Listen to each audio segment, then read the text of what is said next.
Ex-fiancé tested my limits by telling everyone that I cheated, and she kicked me out, but it is the other way around. So I went nuclear and emailed the proof to everyone. I met my fiancé in my first year of college. We were both 18 and went from friends to lovers pretty quickly. We clicked so well, and everything was so easy. We had a really good relationship. It's the kind of relationship that everyone wishes they were in. It's the kind of relationship people idolize and say, if those two broke up, then love doesn't exist. You get the picture. Ashley was everything I sought in a woman. Funny, smart, attractive, down to earth, and family oriented. She wanted to build a life together. Our families got close throughout our relationship. It was like we were already one big family before even getting married. As planned, I popped the question a year ago, not knowing that this would change everything. She said yes, of course, but things started to change. Slowly but surely, over the months, she became more distanced. I tried to ignore it and chalk it up to nervousness. You know, cold feet before taking the big marriage plunge. I should have trusted my instincts. She always went out with her group of friends on the weekends. I've been on these outings before. Usually, it's clubbing and drinking. It's not my scene, but I trusted my girl, so I had no problem with her going without me. These outings became much more frequent after I popped the question. I tried to ignore my gut feeling that something was wrong about this. I should have listened. Last week, I got a text from one of her girlfriends. She said she feels super guilty about what's been going on. According to her, Ashley has been worried about getting married. She feels she hasn't had a chance to explore other options, and the prospect of getting locked down for life made her anxious. On these outings, she will frequently flirt with guys, dance with them, grind on them, and make out with them to get it out of her system. Since she wasn't having intimacy with them, she didn't consider it cheating. According to the friend,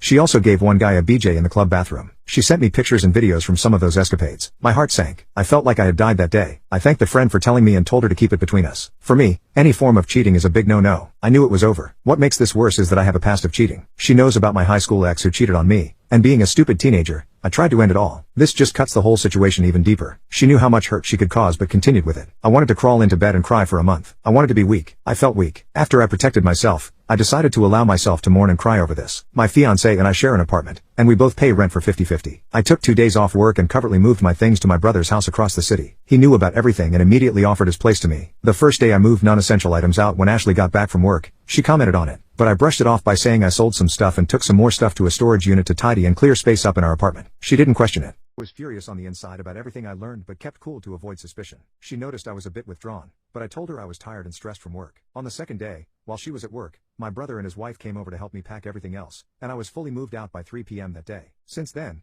I have avoided every form of communication my ex sent. I have completely cut her off. I refuse to talk to her or her family. I don't even want to confront her about what happened. She came home that day and saw everything was gone. She texted all my friends and family who texted me, but I only responded to my parents, who were fully behind me and my decision.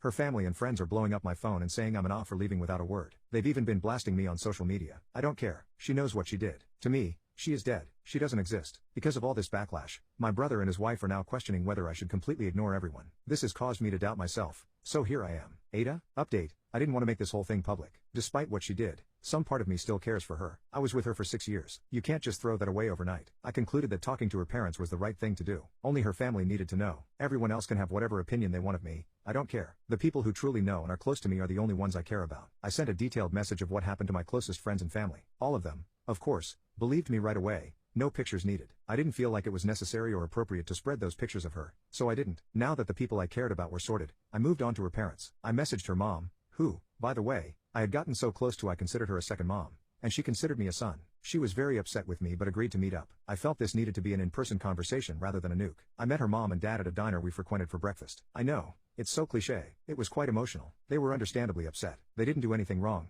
and I cut them out of my life like nothing had happened. I understood why they were upset, so when they confronted me, I was very quiet, just listening, letting them get it all out. I admit I was tearing up with them. That is until they accused me of some things. It's been a whole week since all of this went down. In that week, a lot happened. Apparently, according to her parents, my ex convinced everyone that I cheated and that she kicked me out, and I haven't been answering anyone because I was so ashamed of what I had done. LOL. I laughed out loud. I said sorry, wished them a happy life, and walked out. I was so upset I couldn't even have imagined being accused of this. What a effing joke. I can't believe her parents would believe her, throwing me under the bus so fast. I walked out because I'm sure I would have said things I'd regret to her parents. I didn't want to do this, but she left me no choice. I activated the nuclear option. I went home, made an email titled "For Your Reading Pleasure," and attached every picture her friend sent me, including screenshots of the chat with her friend where she expressed how guilty she felt about the cheating. I also attached the videos of her grinding and making out with other guys. I included a long explanation detailing everything that has happened since D-Day. I ended the email by saying that I did not wish to be contacted and expected my ring back at some point. I attached her parents, any friend I could think of, and a coworker I just so happened to know. F it. So that's where I'm at now. I may be the asshole for sending that email, but she tested my effing limits when I found out what she was telling people. I have zero regrets. I am currently crashing at my brother's place on the pull-out couch. He's helping me get through this as much as I can.